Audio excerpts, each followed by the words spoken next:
ধারাবাহিকের শুরুতে দেখা যায় রাহুল রাইকে বলছে যে আমি একটা কথা এতদিনে বুঝতে পেরেছি যে তিতলি আমাদের বাড়ির বউ হওয়ার যোগ্যই নয়। আমার বাবার সঙ্গে আমার অনেক বিষয়ে মতের অমিল হয়, কিন্তু এই পার্টিকুলার বিষয় না আমি বাবার সঙ্গে একমত। রাহি তখন বলছে যে তাহলে কি তোমার ভালোবাসা মিথ্যে হয়ে যায় রাহুল? রাহুল তখন বলছে যে আমি পাগলের মতন ভালোবেসেছিলাম তিতলিকে, কারোর কথা শুনিনি। কি হলো তাতে? আমিই ভুল ছিলাম। তোমাকে শুধু আমার একটাই কথা বলার আছে, তুমি এই বিষয়ে আর কোনো কথা বলো না প্লিজ। এরপর রাহি যখন ওখান থেকে চলে যাবে, রাহুল তখন পেছন থেকে ডাকে রাহিকে, বলছে যে তোমার এই বিষয়ে কথা বলতে ভালো লাগে না আমি জানি, তাও তুমি কি আমার থেকে সত্যি সত্যি চলে যেতে চাও? রাহি তখন মনে মনে বলছে যে ও কি তাহলে আমাকে মেনে নেবে? রাহি এরপর রাহুলকে বলছে যে আমার চাওয়া না চাওয়ায় কি কিছু এসে যায়? রাহুল তখন বলেছে যে তুমি তো নিজেই বলেছো এ আমার থেকে মুক্তি পাওয়ার কথা, তাই আমি তোমাকে জিজ্ঞাসা করছি তুমি কি সত্যিই চাও এই ভুল বিয়েটা থেকে মুক্তি পেতে? রাহি তখন কথাটা শুনে পুরো অবাক হয়ে যায়, বলছে ভুল বিয়ে? রাহি তো এবার রেগে গেছে, গিয়ে সেখান থেকে চলে যায়। রাহুল তো বারবার করে রাহিকে ডাকছে, বলছে যে আমার অ্যান্সারটা দিয়ে যাও। রাহি তো কোনো কথা না বলেই ওখান থেকে চলে যায়। অপরদিকে দেখা যায় রাহি তো নিচে গেছে। রাজীববাবু রাহিকে ডাকে। রাজীববাবু সকলকে বলছে যে সবাই আমার কথাটা মন দিয়ে শোনো, আমাদের যে পুরানো কারখানাটা বন্ধ হয়ে পড়েছিল এতদিন, সেটা আজকে খুলছে। সকলে তো কথাটা শুনে খুব খুশি হয়। রাজীববাবু তখন সকলকে বলছে যে যেই কোম্পানিটার জন্য আমি এত জীবন ধরে লড়ে গেছি, এতদিন ধরে আমি জট ছাড়াতে পারছিলাম না, হঠাৎ করে যেন কেমন সব সমস্যার সমাধান হয়ে গেল। রাজীববাবু এরপর পিসি ঠাম্মার কাছে গিয়ে বলছে যে বড় পিসিমা, তুমি না একদম ঠিক কথা বলেছো, আমাদের বাড়িতে লক্ষ্মীর বিরাজ হয়েছে। কনক তখন বলছে কেন, এটা তো তোমার এতদিনের চেষ্টার ফল, আর আজকের দিনে এটা ঘটেছে বলে কি তোমার মনে হলো যে এটা সমস্ত কিছু রাহির জন্য হচ্ছে? রাজীববাবু তখন বলছে হ্যাঁ, এটার পেছনে একটা কারণ আছে। আজ আমার রাহিমার হাতে গোপালের প্রতিষ্ঠা হলো, আজই হঠাৎ করে এত বছরের কারখানার ঝামেলা সমস্ত কিছু মিটে গেল। রাজীববাবু এরপর দাদুর কাছে গিয়ে একটা বড় সিদ্ধান্তের কথা বলে, বলছে এতদিনের যে ঝামেলা চলছিল যেই কারখানাটার জন্য, সেই কারখানাটা আমি রাহিমার নামে করে দিতে চাই।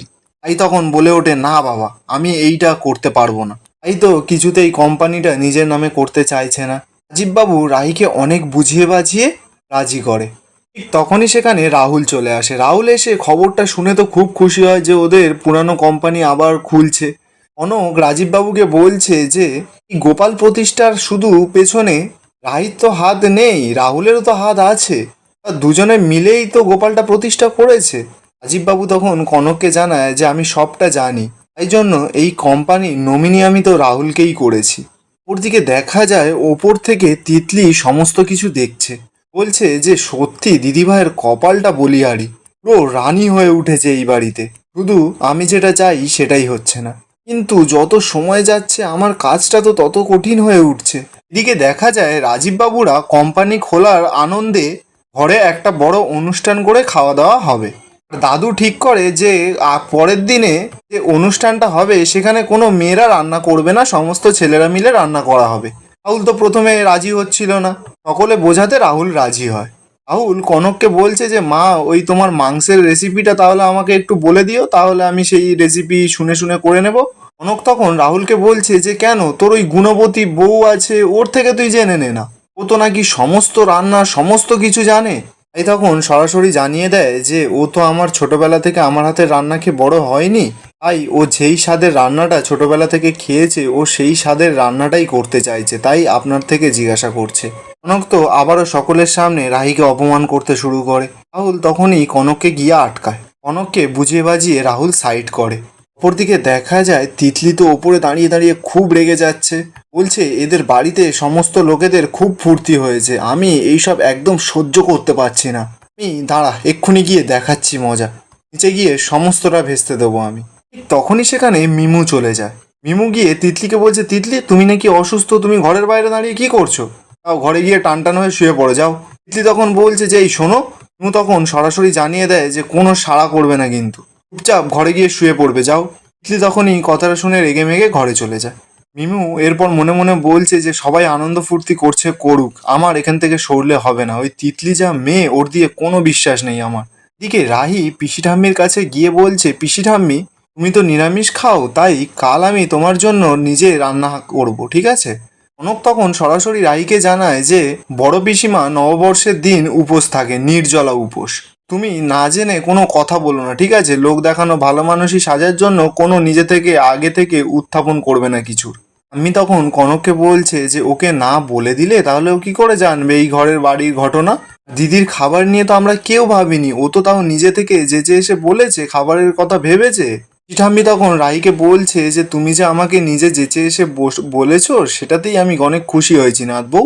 অপরদিকে দেখা যায় সুজাতা তথাগতকে বলছে আমার মেয়ে তিতলি যে এরকম কাজ করতে পারে আমি কোনোদিনও ভাবতে পারিনি, জানো তো। তথাগত তখন বলছে যে ওর মধ্যে না শয়তান ভর করেছে, শয়তান। তিতলির কাকি তখন বলছে যে আমি জানি না ওর মধ্যে কি ভর করেছে, কিন্তু তিতলি রাইর সঙ্গে যেটা করেছে সেটা দেখে আমার ভয়ে হাত পা কাঁপছে। তথাগত তখন রাহির কাকিকে গিয়ে জিজ্ঞাসা করছে যে এইসব কথা এখন বাদ দাও না, তিতলি রাইকে কি বলেছে সেটা আমাকে খুলে বলো। তিতলির কাকি মন্দিরা তখন বলছে তিতলি রাহিকে বলেছে ও যদি জীবনে সুখী না হতে পারে তাহলে রাহিকেও কোনোদিনও সুখী থাকতে দেবে না। তথাগত বাবু তখন বলছে যে ওই মেয়েটা অসুস্থ হয়ে গেছে, কোনো সুস্থ মানুষ এরকম করতেই পারে না। আমার মনে হচ্ছে ও মানসিকভাবে অসুস্থ হয়ে পড়েছে। কে জানে তিতলি এখন ওই বাড়িতে কোন সর্বনাশের খেলা খেলবে।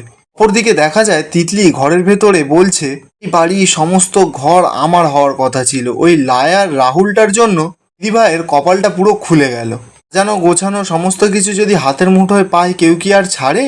ছোটবেলা থেকে আমাকে সমস্ত কিছু দিয়ে গেছে আর ঠিক সুযোগ বুঝে রাহুলকে আমার থেকে নিয়ে নিল। রাহুল নাকি ওর বর, আমি দেখাচ্ছি, দাঁড়া ওকে। ঠিক তখনই সেখানে তিতলি শুনতে পায় যে কেউ যেন ওর ঘরের দিকে আসছে। তিতলি তাড়াতাড়ি করে তো শুয়ে পড়ে, অসুস্থতার নাটক করতে শুরু করে। আর রাহুল তো তখন নিজেদের ঘরে আসে। রাহুল তো তিতলিকে নিজের ঘরে দেখেই রেগে যায়, মানে তিতলি রাহুল আর রাহির ঘরে চলে এসেছিল। রাহুল বলছে যে তিতলি এই ঘরে কি করছে? রাহি তখন বলছে যে আমি কি করে জানবো, আমি তো ওকে অন্য ঘরে রেখে দিয়ে এসেছিলাম, কিন্তু সেখান থেকে এখানে এলো কি করে ও? রাহি তো গিয়ে তিতলিকে বারবার করে ডাকছে। তিতলি তো ইচ্ছাকৃত করে চুপ করে শুয়ে আছে। তো বারবার করে তিতলিকে ডাকার চেষ্টা করছে, কিন্তু তিতলি তো নাটক করেই যাচ্ছে, ঘুমিয়ে থাকার ভান করছে। রাহুল তো এদিকে খুব রেগে যাচ্ছে তিতলিকে দেখে। অপরদিকে দেখা যায় পিসি ঠাম্মি তো তিতলির খোঁজে তিতলির ঘরে আসে। ঘরে এসেই তো তিতলিকে কোথাও দেখতে পাচ্ছে না পিসি ঠাম্মি। পিসি ঠাম্মি তো এবার চেল্লামিল্লি শুরু করে দিয়েছে যে মেয়েটা গেল কোথায়। উনি সেখানে থাকা কাজের লোক পিসি ঠাম্মিকে এসে বলে যে তিতলি নাকি রাহিদের ঘরের দিকে গেছে। পিসি ঠাম্মি তখন বলছে মনে হয় দিদির জন্য মনটা কেমন করছিল তাই দিদির ঘরের দিকে গেছে, আমি যাই দেখি। অপরদিকে দেখা যায় রাহি তো এখনো তিতলিকে ডেকেই যাচ্ছে, কিন্তু তিতলি তো কিছুতেই উঠছে না। তিতলি শুয়ে শুয়ে মনে মনে বলছে আমি তোকে রাহুলের সঙ্গে সুখের ঘুম ঘুমোতে দেবই না দিদি ভাই, তুই এখন আমাকে পাহারা দিবি, আমার সঙ্গে ঘুমাবি। আমি কি করি এখন।